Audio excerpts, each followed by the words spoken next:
So actually, you know, Roger came to the Evolutionary Leaders Synergy Circles fairly recently, and along with some others here, is the founder of a synergy circle that's aimed at strategies for the transition to the new paradigm, and particularly emphasizing media strategies. And among other work that he's doing is a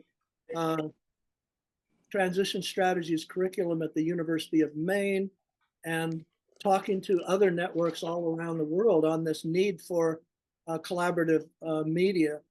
So one of the things that you'll notice here is that we're all aware of this call for collaborative media. So in that sense, you're going to be seeing many things that you're already familiar with and hearing this call. But the presentation that Roger gives is just so panoramic about the landscape itself and the context that we're in, that it really helps us land our thought process in picking up, you know, on that call. So what I'm going to do before I just turn it over to Roger, I'll just kind of also share his personal bio on top of what I just mentioned that he's doing in the Evolutionary Leaders Circle. So here comes that. As you'll find out, he's also quite a famous Hall of Fame rock climber. So Roger Briggs co-founded the Planet Project in 2021, which is a nonprofit organization that was inspired by his book, Emerging World. Roger spent his professional career in the public schools as an award-winning physics teacher, team builder, and program developer, always with an eye toward creating environments that maximize human thriving and performance. His girls cross-country teams at Fairview High School won 3 Colorado State championships over 5 years, while his love of the mountains and nature were expressed in rock climbing, where he's not only in the Hall of Fame, but pioneered many cutting-edge first ascents. Since retiring from public schools, he's written numerous well-known books, including Journey to Civilization, and founded a growing not-for-profit for public land stewardship that's based on deep partnerships between local governments, businesses, and the public. So Roger now works at the global level, serving great transition to regenerative civilization and planetary culture. And the Planet Project has become one of many threads in what we all share, which is the emerging global tapestry of people and organizations dedicated to co-creating a flourishing world. And that's how we met Roger. He drifted into the orbit of the Evolutionary Leaders, founded a new synergy circle, and first presented this PowerPoint to Danette and I of things that he could add. I want to also mention who's joined us now, Bob Atkinson from Light on Light, who's like a 3 to 4 time Nautilus Award winner for books like The Story of Our Time. So we've got so many fantastic people here, and I thank you again. So Roger, I'm going to hand the climbing chalk over to you, and you can take it away. My path here really is rather unconventional, having been a high school teacher in my career, but I think many of the things I'm going to talk about are familiar. I know they've been under discussion. I hope I might be able to give some different perspectives, and as Kurt said, from a very kind of panoramic, big picture sort of view. It's more a call to action to rally us all together to the next phase, as Randall also mentioned. So I'm going to go ahead and screen share again. Thank you so much, all of you, for being here. What a wonderful group, and thank you to Kurt for finding me and getting me here. Okay, well, here we go. Briefly, what I'm going to touch on here this evening is, first of all, why I like the word transition so much, and I didn't make it up, obviously, a lot of people are using it, but why it's so appropriate. I'm also going to talk about what I call the inner transition space, which is my name for the space that we all are working in, I think. And about impact in the world, which we're all trying to have, but we need to do more and better. And as we look at the efforts to have impact, I'm going to present a framework that I've found rather useful that's come to be called GEM, a generic framework, and then specifically how that translates into this conscious media collaborative idea. And then I'm going to touch on transition memes. So any talk today seems like it has to start with this, and we don't need to dwell on the situation today. I think it's interesting that no one really talks about the crisis, like the energy crisis, because at some level everyone understands there's so many crises, and that's why we call it the meta crisis or the poly crisis. So there's certainly an urgency that we're all aware of, and I think even in the mainstream world, it's dawning on people that it's time for something different. As you all, I'm sure, are aware of, there's been generally three scenarios for the future that have been proposed. And interestingly, I recently heard that it was Claire Graves back in the 70s that first proposed these three scenarios. But the first two are kind of the business as usual if we kind of continue on the same path. I'm not a real believer in extinction, even though all of our ancestor species have gone extinct. We're the sole survivor in the Homo lineage. I think one way or the other, we're creative enough to survive, but it just may not be very pretty. And the authoritarian technology kind of scenario, which is kind of dark. But the third one, I like to call conscious transition. And it means that we, in large numbers, will wake up to what's happening and take steps intentionally and thoughtfully, consciously to do the things that we need to do. And so that is the path that I think we all believe in, that we all want to carry out. I like transition because it's different from problem solving. And of course, we have lots of problem solving going on in the world. For every one of these problems in that oval, there's a nonprofit or organization or government agency working on solving it. But we just have to bore down and get to what's the cause of these problems.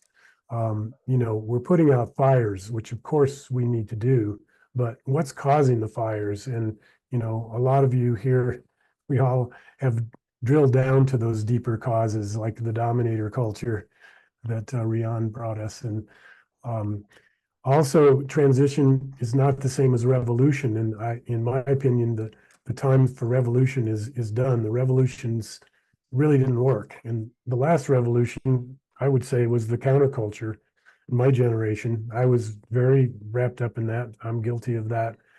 What that was mostly about is pointing out everything that was bad, overthrowing everything that was bad. And we had no capacity to create the new world. We didn't have a clue what the good was that we want to transition to. So I find transition to be very hopeful. It means, yes, we recognize what's dying and what's ending, but we're the ones that are going to build that we're going to move into something better. The great transition, of course, is a name that's been used, and I like that. I like to share this perspective, and this really kind of has to do with this concept of transition studies as an academic inquiry. But I see it as having three broad domains.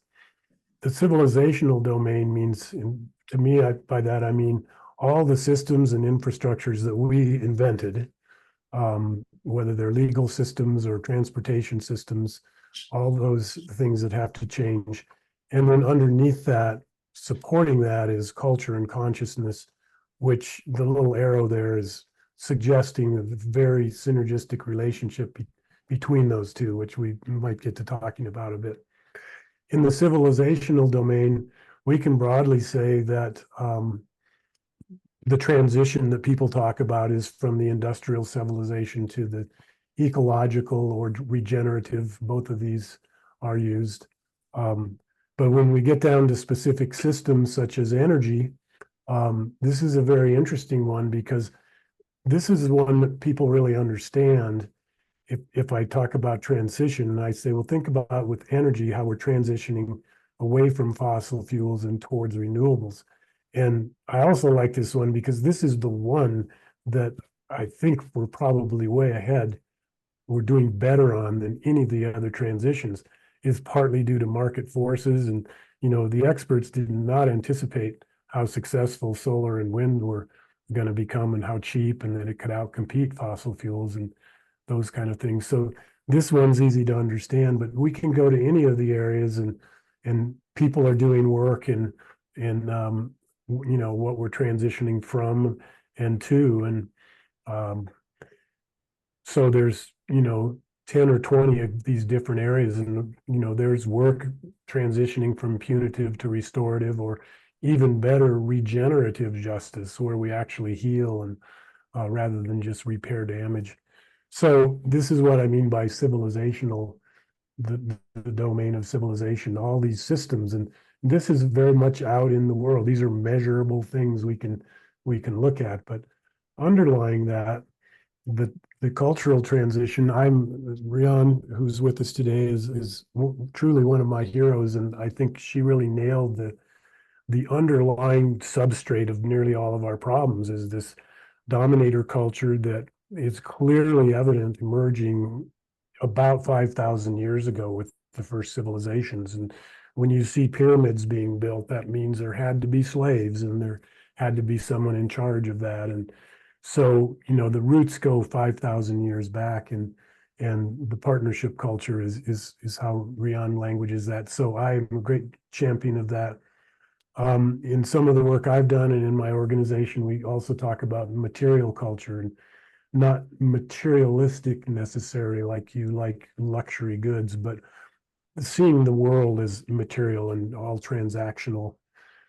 And we like to talk about planetary culture. Others, like Richard Flyer, talks about symbiotic culture. So we have a lot of words for these things. In the domain of consciousness, my other great hero, my two heroes in the world, Jean Gebser, back in the 1930s, was really the first person to start talking about this emerging new consciousness and really understanding what the previous mindset that he called the mental or the mental rational. And he coined the term integral consciousness, which is, found widespread use today. It's maybe not completely true to how Gebser talked about it. In my work, I like to talk about material consciousness as really what emerged at that time is this material or objectified view of the world, is seeing the world as a collection of objects in space. And that's where this idea of separation comes from. And that our ancestors before that in the mythical cultures probably did not see the world that way. And so that again is very much, related to the dominator culture. So sometimes I like to call our current stage the dominator material stage that we're in. The other names, of course, unitive consciousness is widely used. In my book, I use the term planetary consciousness, and Emily Demore, who's on this call and been getting to know, has opened my eyes to this idea of Christ consciousness, which I see as really the same thing. So we're all talking about, I think, the same thing. And this gets at one of our problems in having impact in the world is about languaging. And if we call it four different things, then that might confuse people. We can really separate these three domains, though, into the outer and the inner. The outer is the measurable things where we can measure results. And we have lots of work in the nonprofit sector solving all these problems. This is this problem-solving domain.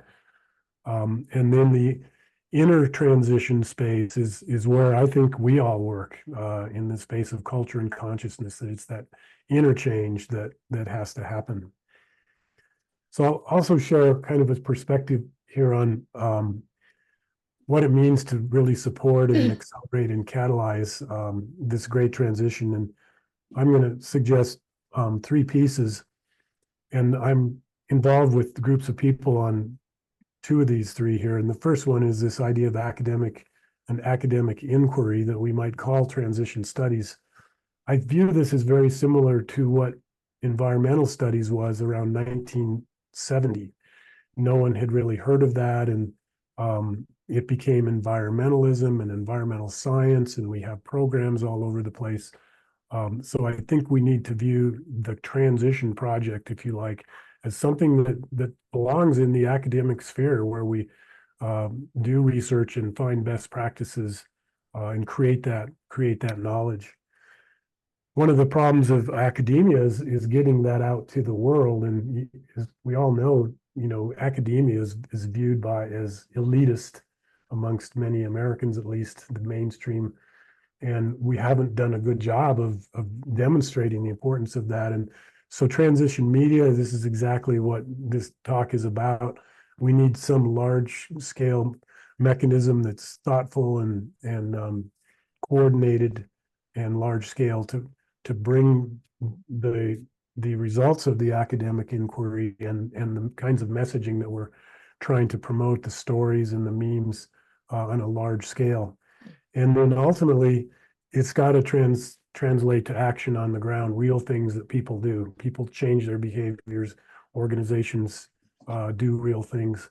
And all three of these are synergistic. And if we could gear up both of those two bottom things, and so this is what at the moment my life and probably the rest of my life is focused on, trying to support the launching and the co-creation of both of these. I would like to now share my perspective on what I've seen over the last 3 years. The organization I co-founded, the Planet Project, in 2021. We knew that there were probably other people in the world doing the same kind of work. And over the course of 3 years, I've been on a grand odyssey of exploring and conversations with people all over the world and getting to know the organizations and what I've called the landscape. So I'm going to share with you what I see, and I don't claim that this is the ultimate truth. I may have left some things out, but I think you'll get the big picture. So the first ecosystem, I'm calling it number one because I think it is the most sophisticated and extensive collaborative ecosystem in the world in this intertransition space. I think you all are pretty familiar with it, and you can probably find your place somewhere in here. I put the Whole movement at the center of it as sort of a connector organization, and I think Emmanuel is probably a very central figure there. I've got ovals touching each other where I know there's direct connections, and so, for example, in this area here, Unity Earth, Purpose Earth, Sign Network, One World, I know this is all very closely connected. But you can go around here and often find a person, that we think of, like Steve Farrell, Jude Currivan, Kurt Johnson lives kind of all over the place here. And this is just what I'm discovering. He is Mr. Connector, right? And what a treasure he is to have in the world with us, because I think in some ways his fingerprints are everywhere here. And Kurt has introduced me to Doug King, Arnold Smitsman, I don't know. I put my organization in there just because we're connected through Kurt, and Julie Krull, I think, down here, and Riane, of course, is here. Dwayne Elgin, Chief Phil here, John Raymer, Irvin Laszlo. So you know the cast of characters.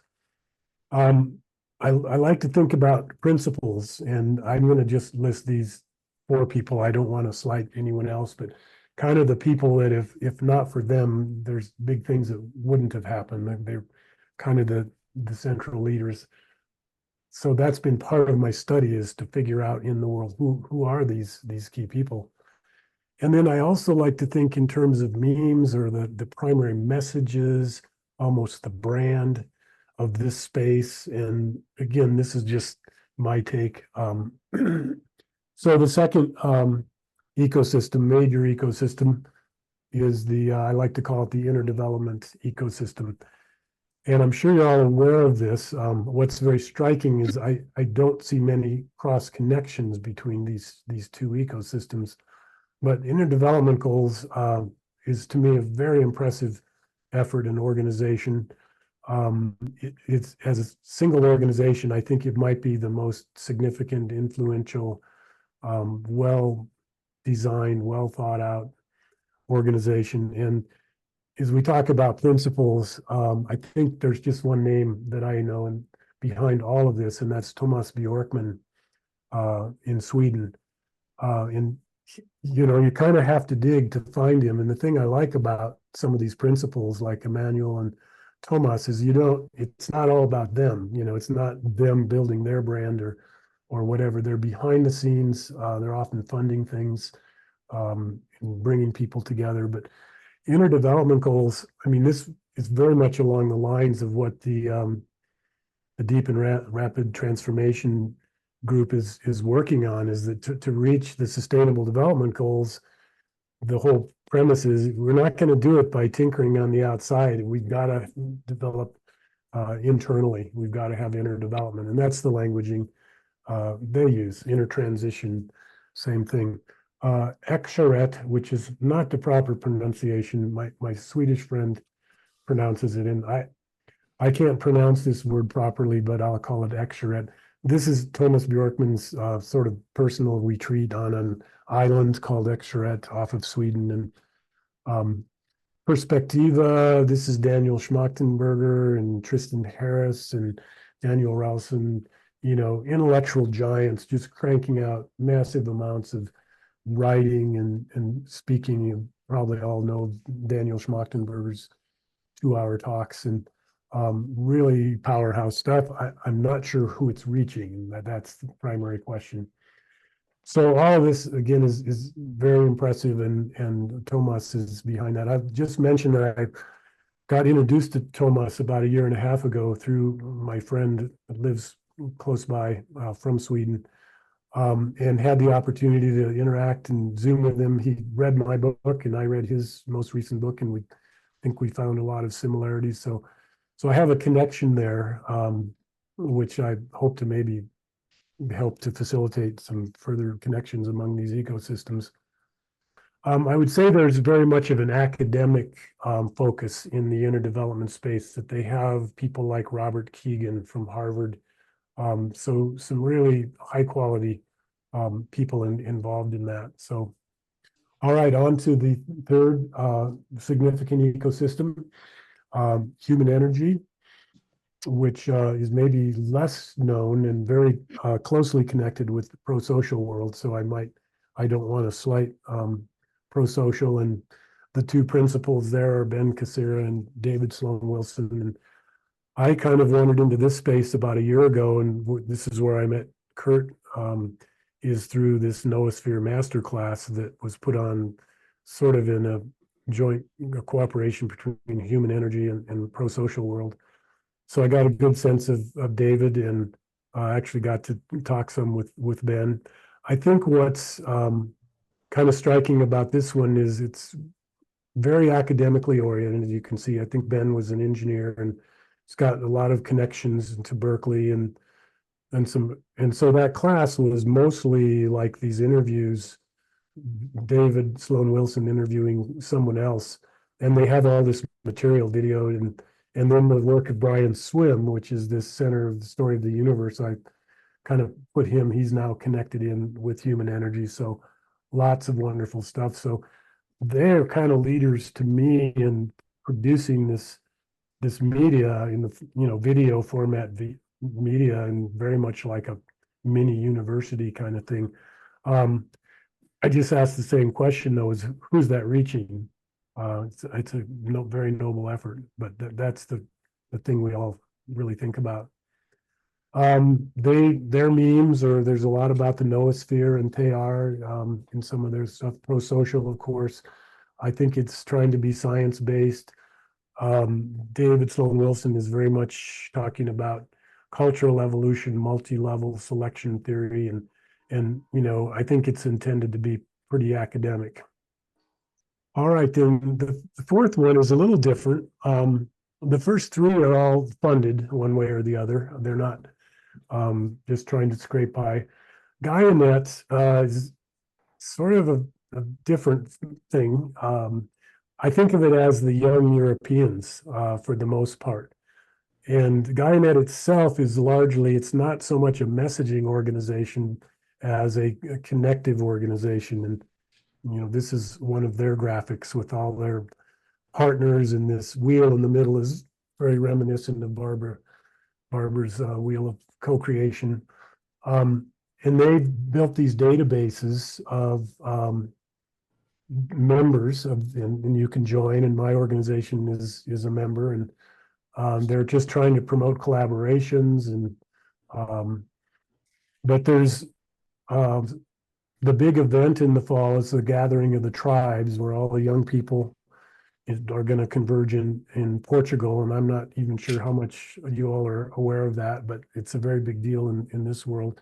I was invited. I could go. I don't think I'm going to. I'm not a big traveler. Plus, I feel like I'm maybe kind of old or something.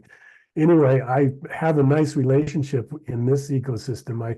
The principals, Alexander, Don, and Bart, I communicate with a lot. They seem to have kind of adopted me as a maybe a token old guy or something. They've read my book and they like it. So I do want to mention this little thing hanging off the bottom. These are all Russian websites. If you Google these, you'll get to a website in Russian, which luckily with Google Translate we can read in English. But I met this guy Igor, and he uses different last names because I think he honestly fears for his life. But he was the guy that created that video I sent around called the New Earth Story, which I think is just fabulous.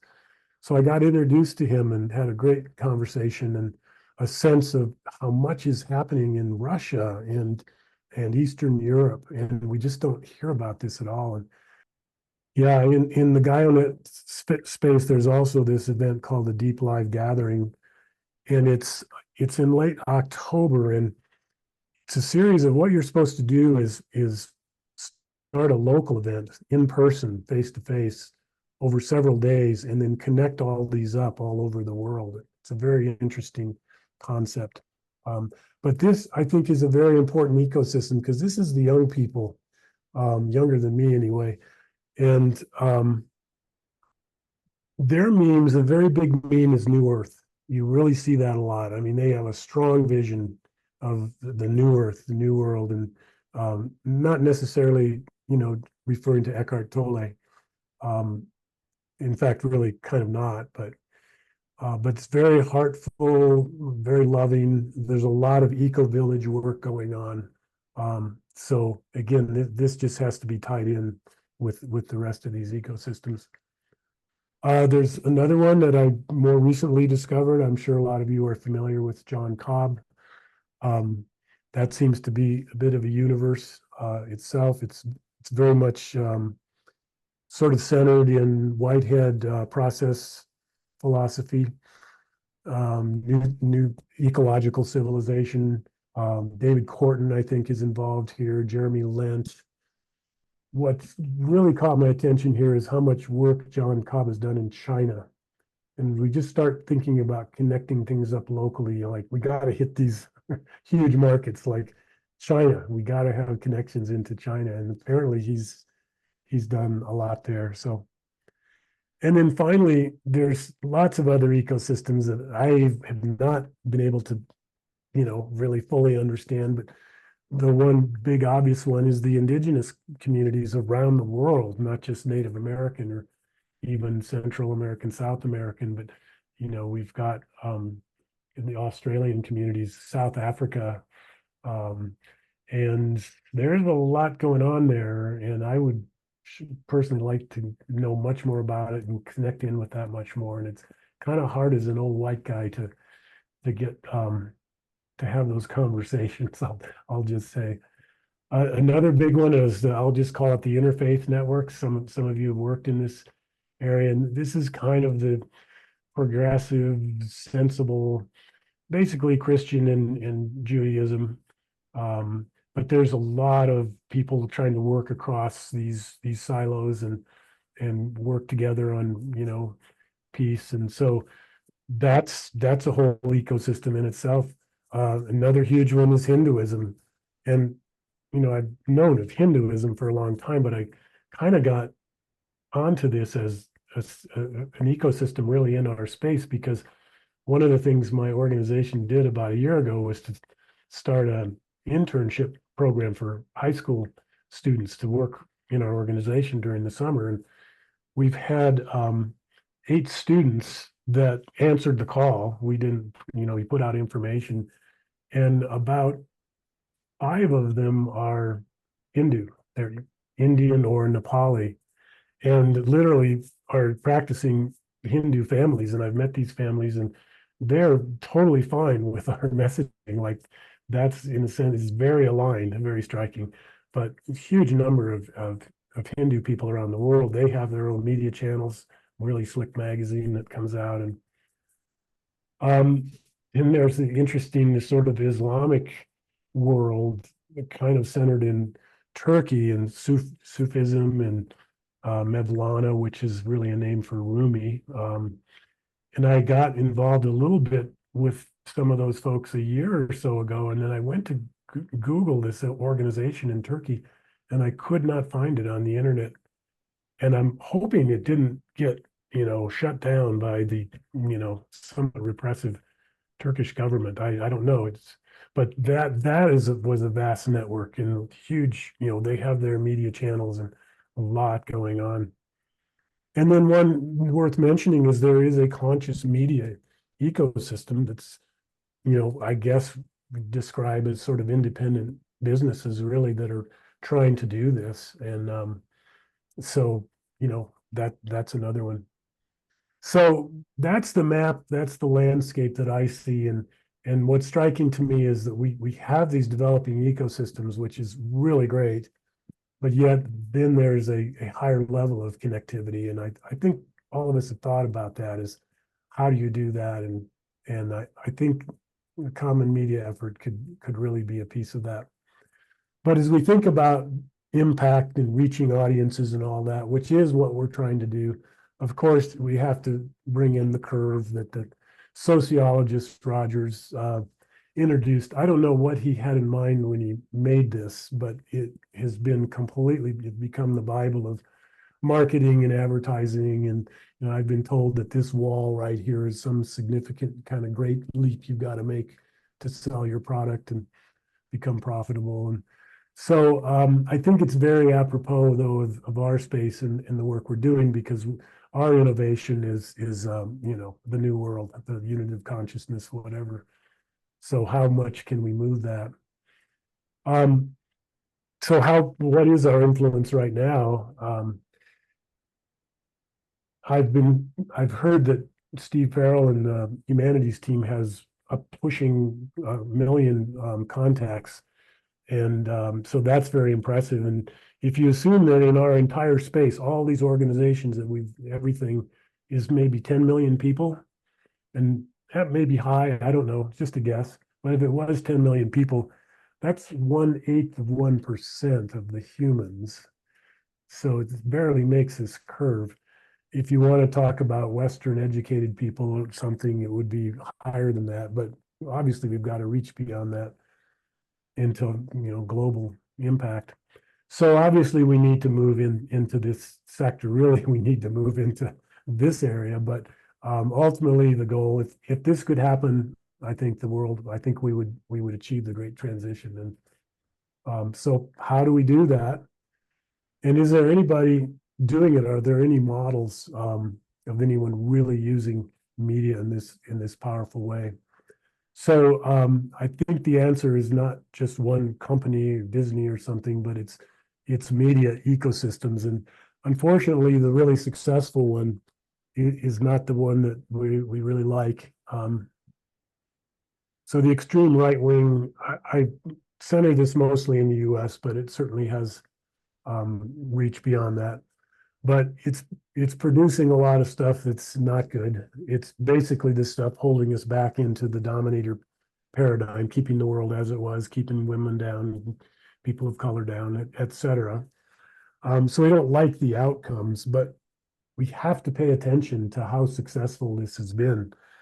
And 74 million Trump voters, that is an astounding accomplishment. And most of those people are not by any sensible calculation are not going to be served by Donald Trump. So they have been controlled, brainwashed, whatever you like, because this is so effective. But what is it? It's not a monolithic one thing. It's not a business or an organization or a corporation. It's a collection of things. Doesn't hurt to have billionaires there. The Heritage Foundation's become very visible lately with their Project 2025. In a way, you might say that's the intellectual property or the brains driving it. But it's all of these somehow working together. with messaging such as immigrant crime. That's a great one that has been pumped out through all these different channels. And, that's a meme. That's a big meme that gets a lot of people's attention, and it's all, centered in fear. And so this is possible to do this. So, and obviously for the right purposes. So now I'd like to present this kind of generic way. I've just thought about how, what is this effort to reach people through media? And, really it goes back to, I think, the 1930s and the way Hitler was able to use electronic media, which was PA systems and movies and radio. And, that goes right into the advertising that exploded in the 50s and 60s and trying to get inside people's heads with all this sophisticated messaging and, selling addictive products like tobacco and on and on. And it's just, so it's a long road to where we are. But if we were to try to use media to educate and awaken, and not necessarily to get their money or to get them to vote for a certain person, or to sign up for a certain religion, but to generally awaken people in the way that we want to do. That's what I define to be a gem. Any effort to global just means very large. You're trying to reach the large audiences. So I put 4 boxes in here, 4 pieces of this model. And I'll start with the output, which obviously this has to go out to the world. And there are many, many different forms. So any particular enterprise might do just one of these, like Human Energy mostly does videos, but somehow you have to create that stuff. More than that, you have to figure out how to get it out into the world, distribution and marketing, everything else. Separate from that, though, is sort of the knowledge component, which has to feed into that. Like, what is it that you're going to put out there? And a good example of that is you could write a book. I can write a book and have it live on my computer. And so I wrote a book, but not until I pass that off somehow to a publisher and all this, and maybe I get someone to market my book. I've never really had that. So my sales are not high. But that has to be passed off. So those are separate things.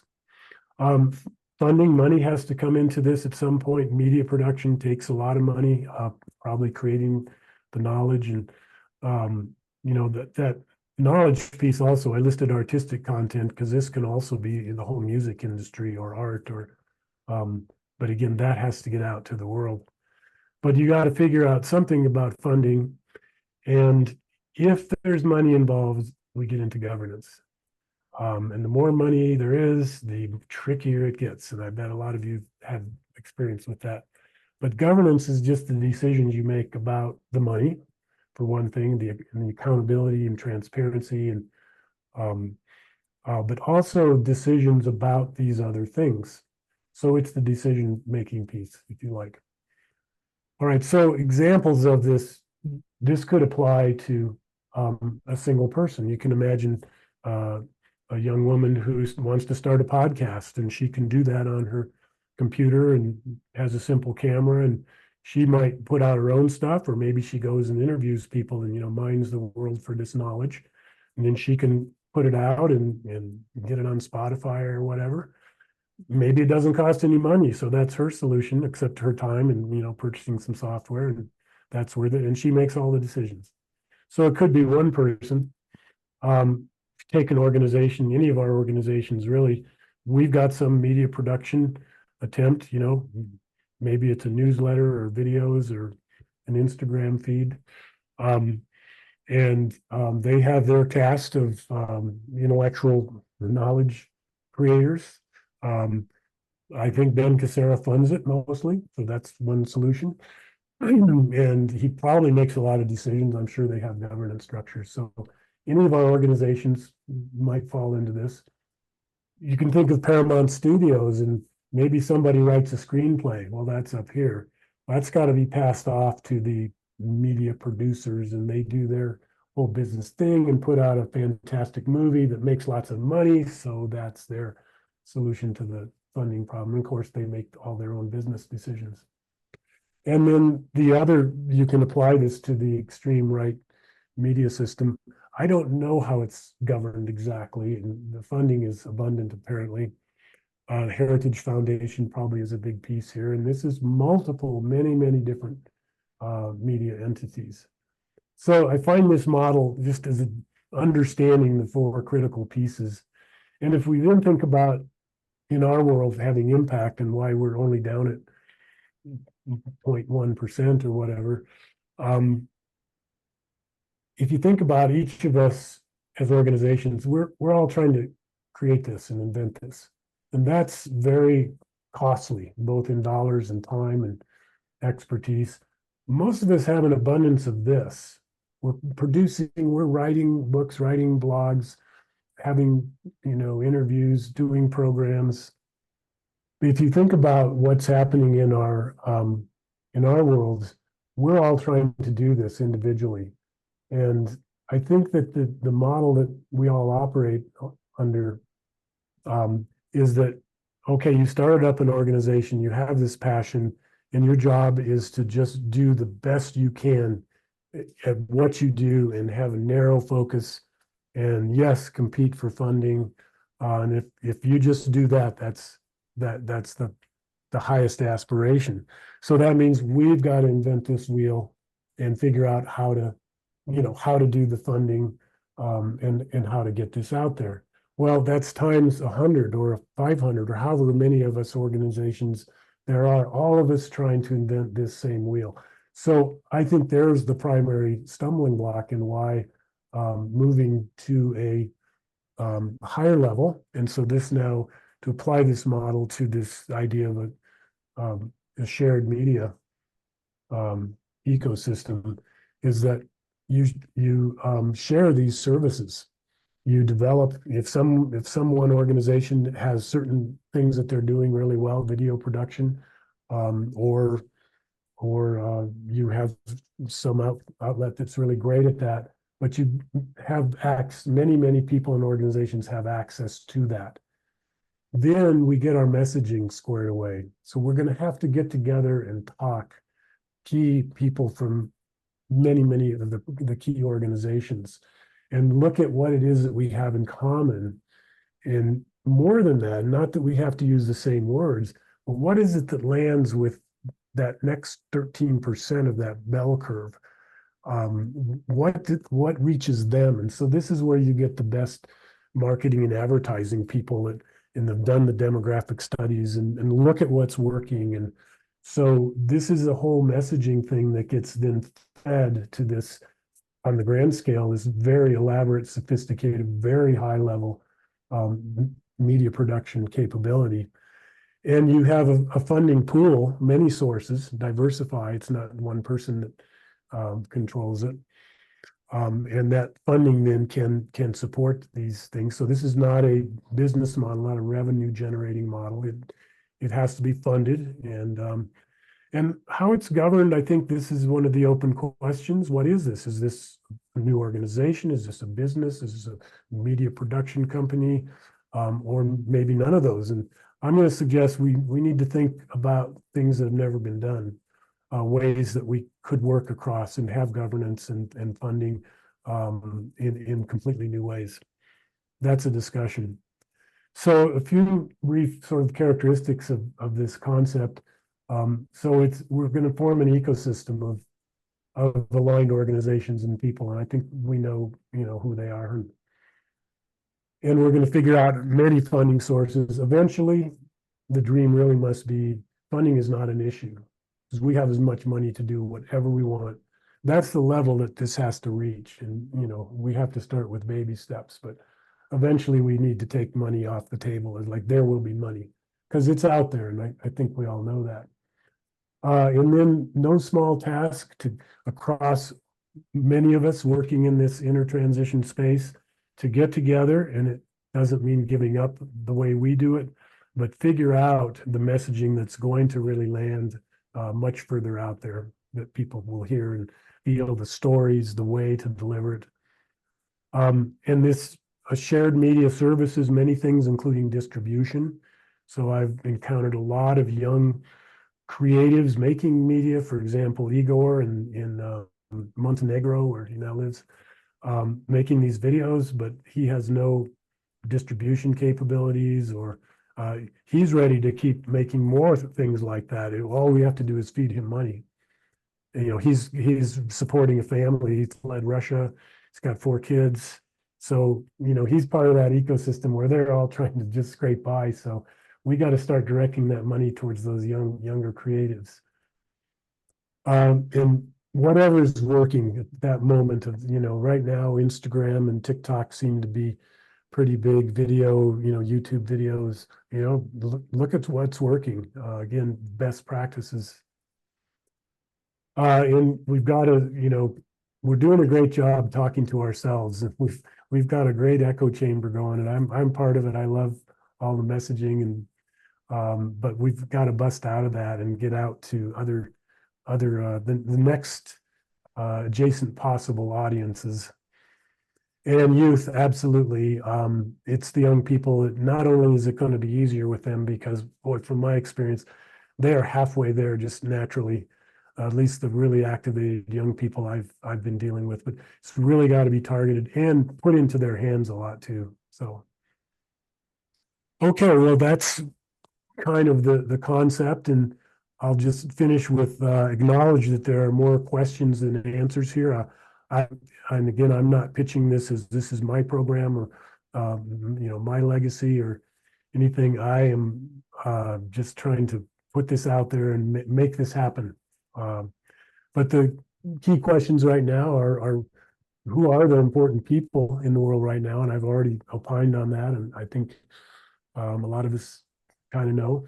And then who wants to do this? I mean, quite honestly, I know there's been a lot of talk about it, but you know, who wants to do this with the most ambitious and grandiose vision of what it has to be? Um, you know, it's really the biggest project maybe that's ever been taken on, is how to seriously influence a significant portion of humanity towards this new way of seeing the world, really. So who are they, and how do we start having those conversations? I think there's going to have to just be some convenings, I think fairly soon.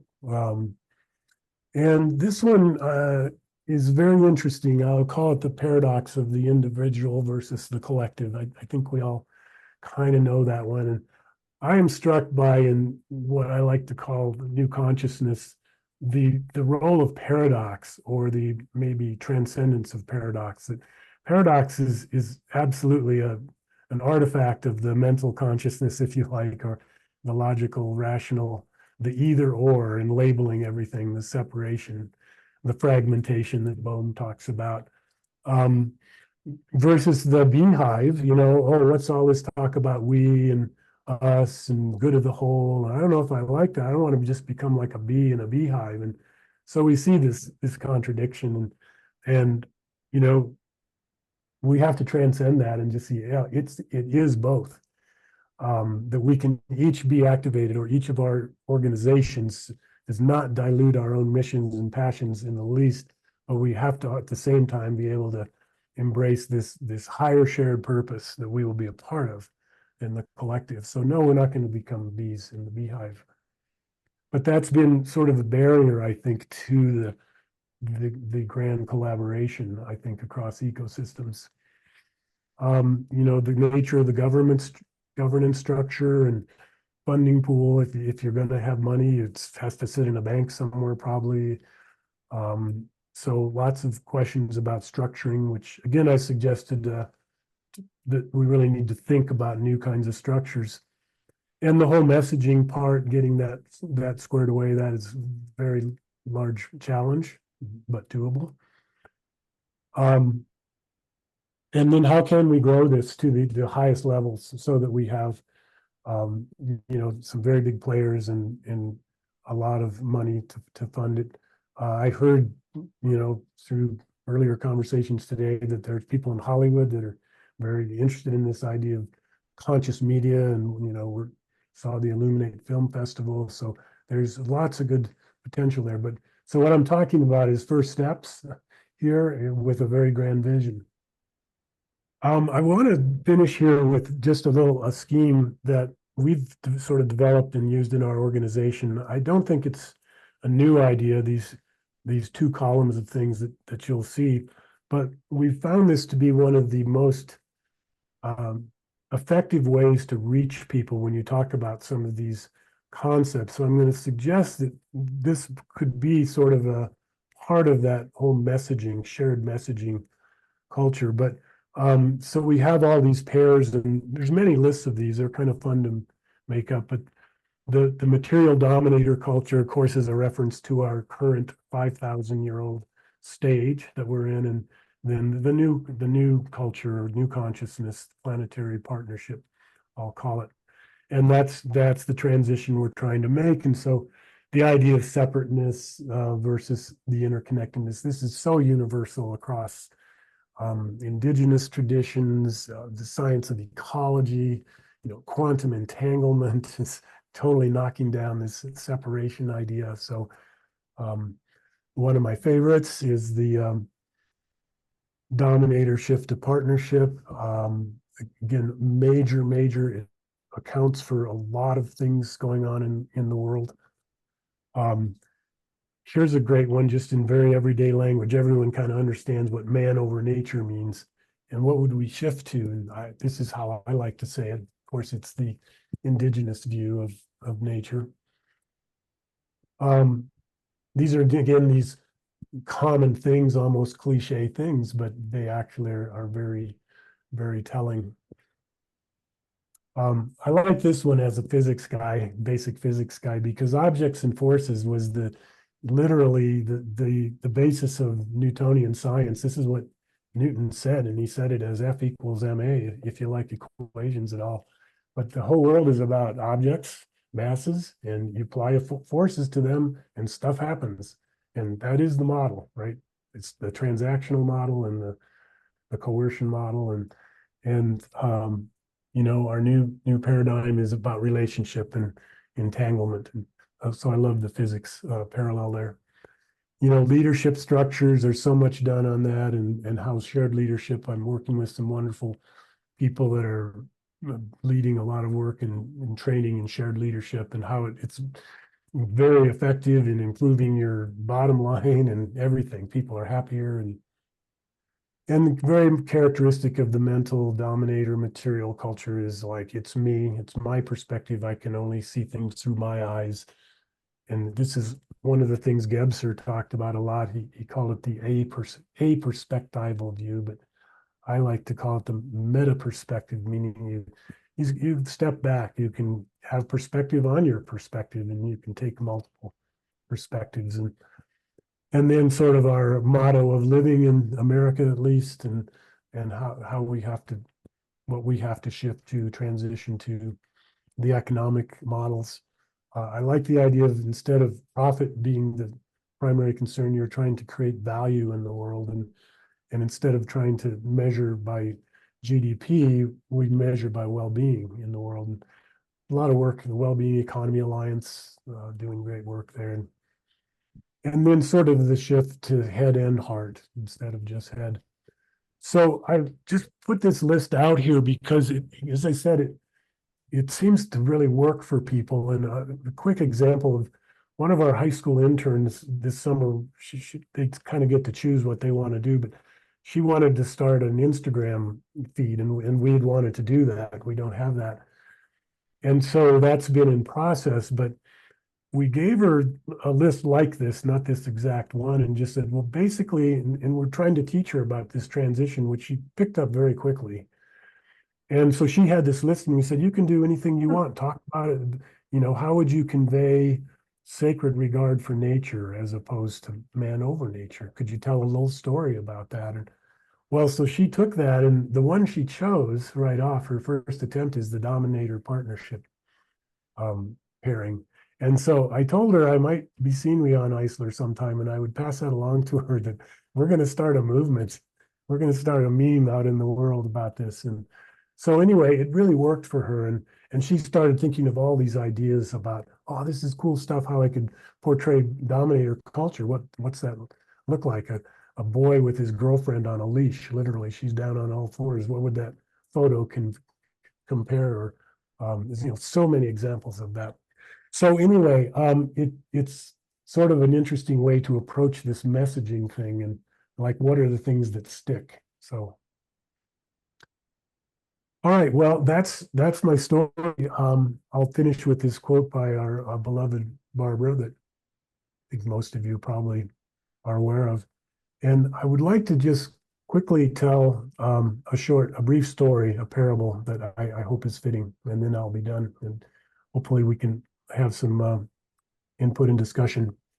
So this is a story about the man who's standing on the roof of his house as the floodwaters are rising, and they're almost up to the roof, and he's up there, and so pretty soon a rowboat comes by with a few people in it, and they stop and offer him a ride, rescue him, and he says, "Oh, thank you, but I'm fine here. I believe in God. I have faith in God, and I think I'll be okay." And so he waves them on, and so after a while, the waters are rising higher and higher and higher, and then a Coast Guard boat comes along with 20 or 30 people, and they order him to board, and he says, "No, no, I'm going to stay here. I'm fine. Believe me, I have God to help me. I have faith in God." So he waves them on, and then the water is just lapping at his toes, and it's just about to swallow up and getting swifter and swifter. It's looking pretty bad, and a helicopter comes by and offers him a ride. Well, same thing. He says God's with him, so he's fine. So off they go, and the waters rise, and unfortunately, the man is swept away in the raging torrent. And just as he's about to drown, he says, "Oh God, why have you forsaken me?" And then God answers. He says, "Geez, man, I sent you the rowboat. I sent you the Coast Guard. I sent you the helicopter. What more did you want?" And that's the punchline. So I think we've got all the pieces. We've got the talent and the tools, and we just have to do it. All right. Well, thank you.